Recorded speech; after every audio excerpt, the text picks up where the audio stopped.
In times of unimaginable grief, people will offer you their sympathies. And I appreciate the outstretched arm, but I've been in a breaking things kind of mood. I've been scarfing down enough food for thought that I've got bowels so backed up with brilliant ideas, eventually I'm gonna shit books. Books so badass they'll be banned for trying to define bravery as walking into a biker bar wearing a pink sweatshirt with a picture of a unicorn being tamed by a gnome. Going it alone is like leaping out of a window waiting for someone to catch you. Be calm. I've gone from needing a shoulder to lean on to trying to calm the night into thinking it had the day shift. Training my shadow to shoplift life on the back pocket of levity bit my forehead and a kiss with brevity, hoping I could get through depression with some semblance of speed.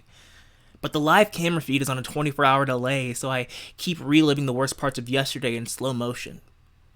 And someone once told me that the finer points of devotion are about the size of a pinhole. But there's millions of them. And if you can connect each dot, you've got a diagram of what you think you thought you knew, and if you're willing to admit you know nothing, you've got a blueprint for a breakthrough. I spent a large part of a long while wondering when I was going to have a breakthrough. And what kind of breakthrough that would be.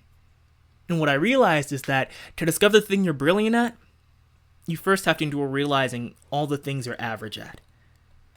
And that can be a heartbreaking process. It hurts to discover that perhaps you're not as amazing at something as you thought you were, or hoped you were.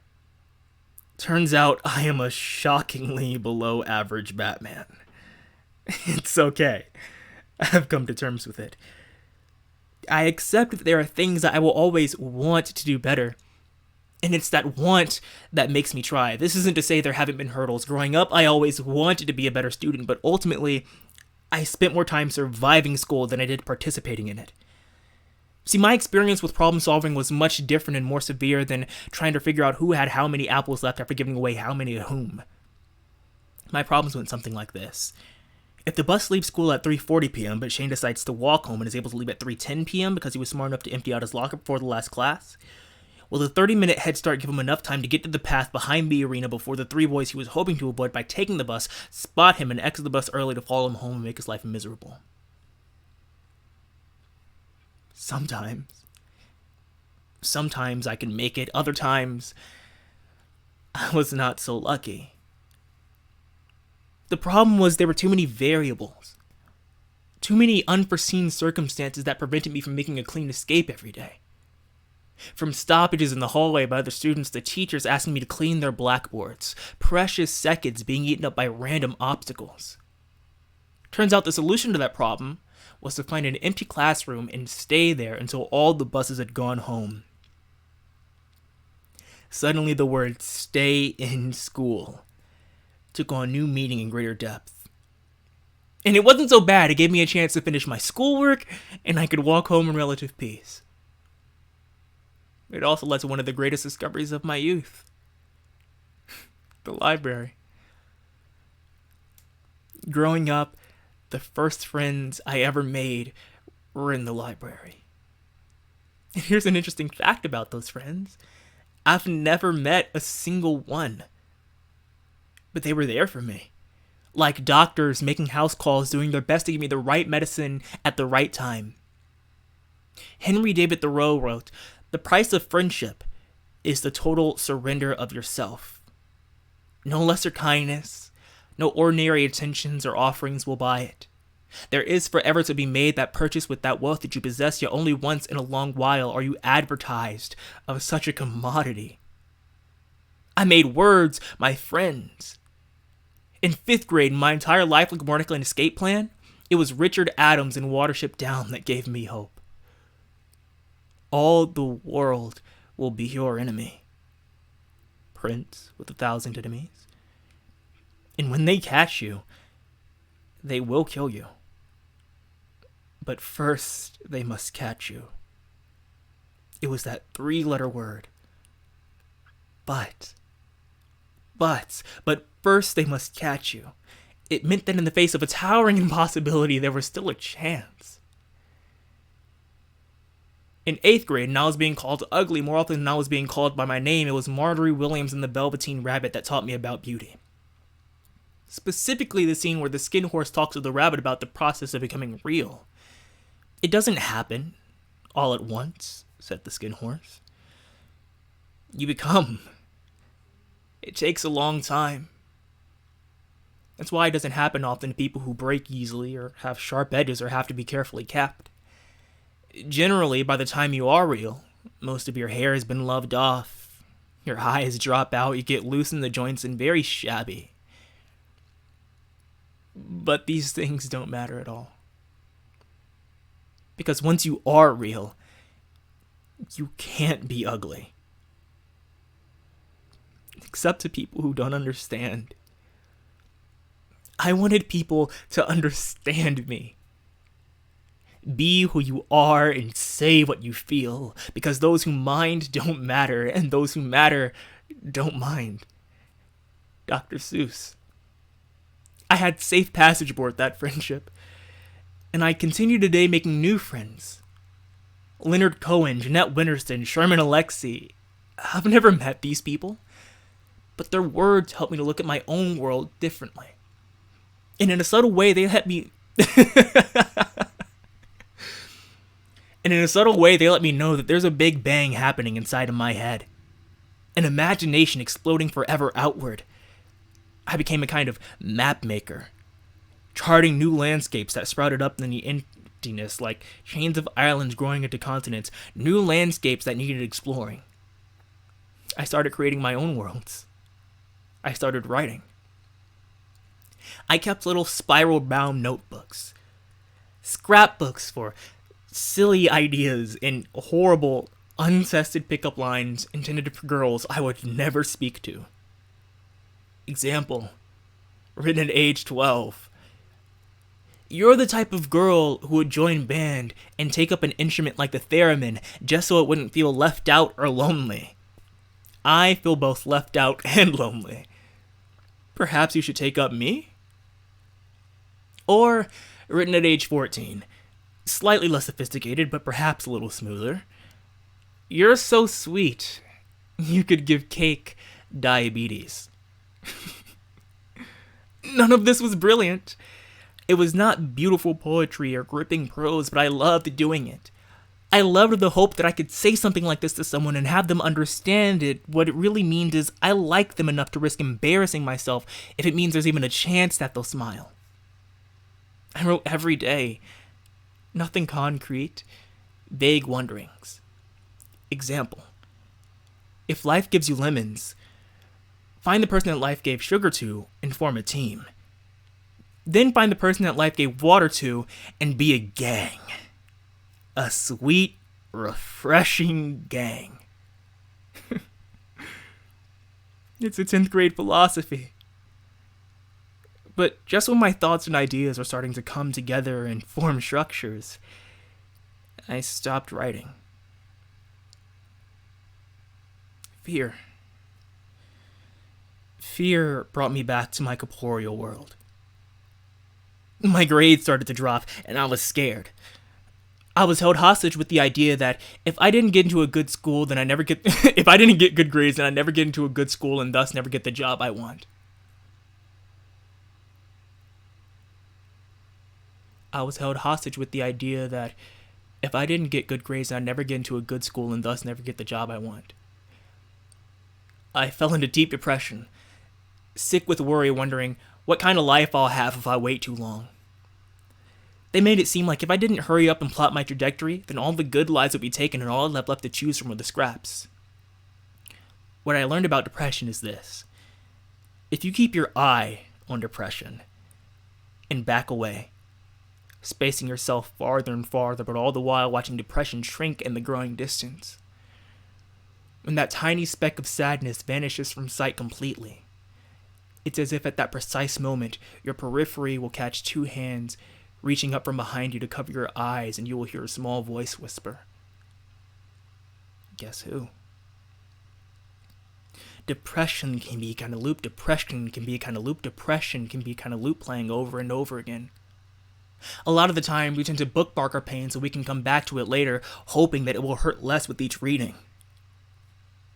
I started to wonder if this was my breakthrough. What if I'm only good at being depressed? What kind of job can I get with that? Head mailman in charge of delivering bad news? Insomniac bed and pillow tester? This went on for years. I kept waiting for everything to level out. I kept waiting for my life to finally be normal.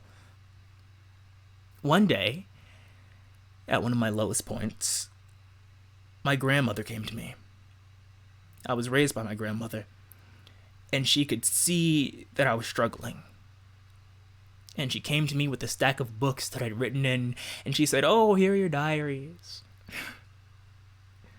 I said, "Those are journals." And as I started to sift through the entries, I came across one single blank page, a single sentence written in the... I came across one almost blank page, a single sentence written in the top left-hand corner. All it said was, "If your heart is broken, make art with the pieces."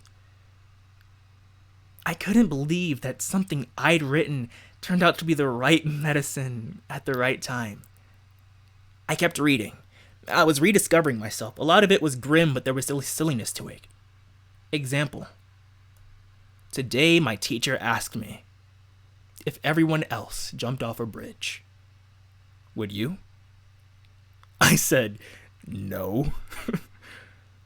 But secretly, I would. But I would wait until everyone else had jumped off. That way there'd be a nice soft pile of dead bodies for me to land on, and I could happily walk away. And other parts were darker. I lived like a... Other parts were darker. I lived like... What was it? Other parts were darker. I lived like a magic lamp within a demon, like a genie who waits to grant wishes of violence, who loves to grant... I live like a magic lamp within a demon, like a genie who loves to grant wishes of violence. I live like a genie within a magic lamp who loves to grant... What? Other parts were darker. I live like a magic lamp within a demon, like a genie who waits to grant wishes of violence when I am rubbed the wrong way. Difficult to acknowledge ever having felt that way, but nonetheless true. And comforting in a way to see it written there on the page. It's like I've managed to capture some part of myself and hold it there long enough to trace around the edges of it and show myself that I hadn't just imagined it. That it was real. And maybe the reason I was so depressed was because I had been ignoring the thing that brought me joy. I started writing again. And it didn't suddenly change my life, not magically, not all at once. But it did give me an outlet. But it did give me an outlet. But it did give me an outlet. And what I realized is that sometimes the thing you're brilliant at is the same thing you already love to do.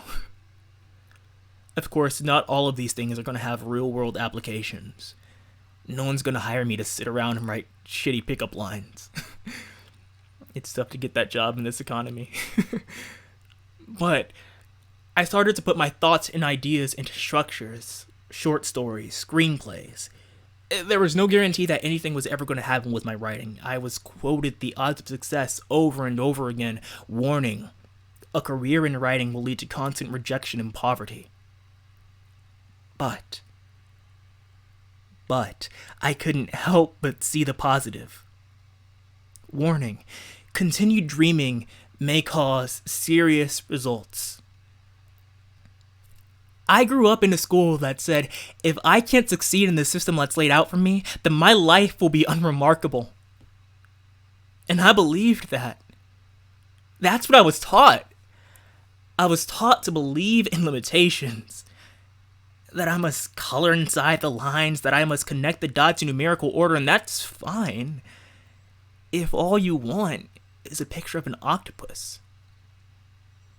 But if you want a picture of an octopus that wears a human for a backpack so it can walk around on land and protest seafood restaurants, you're going to have to go about things a little differently.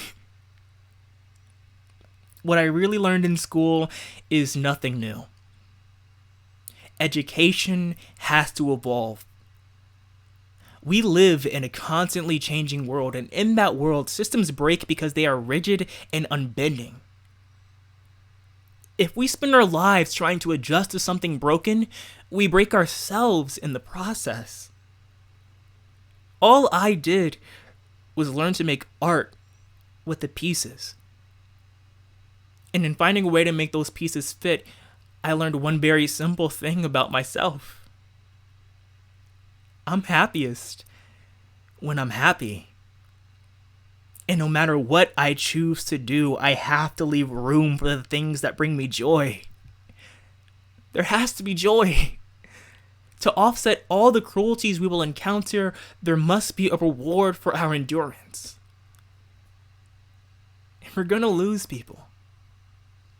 Friends and family. We're gonna fall in love with people who might not love us back. We're all gonna be really outstanding at not getting exactly what we want out of this life, and all of that is what's normal. The worst property of pain isn't that it hurts. It's that it's completely normal. We're supposed to feel it. We are meant to endure difficulty if for no other reason than it gives us a reference point that allows us to navigate towards something better. I spent so long waiting to make some enormous breakthrough that I didn't see what a big difference even the small ones could make. Stop. Stop waiting for your life to be normal. It already is. The hard times are part of it. And the only things that hold us back are the things we can't let go of. Look at an avalanche and see that we're at our most powerful when we let go. Look at a flower and see that we're at our most beautiful when we open up. We live in a world that likes to say, everything is gonna be alright. Well, here's a spoiler alert. It might not be. Not all the time. There will be bad days. Be calm. Loosen your grip, opening each palm slowly now. Know that now is only a moment. And that if today is as bad as it gets, understand that by tomorrow, today will have ended. Be gracious. Scrape the gray sky clean. Realize that every dark cloud is a smokescreen meant to blind us from the truth, and the truth is, whether we see them or not, the sun and the moon are still there, and always there is light. Be diligent. That's all I remember. That was 18 minutes.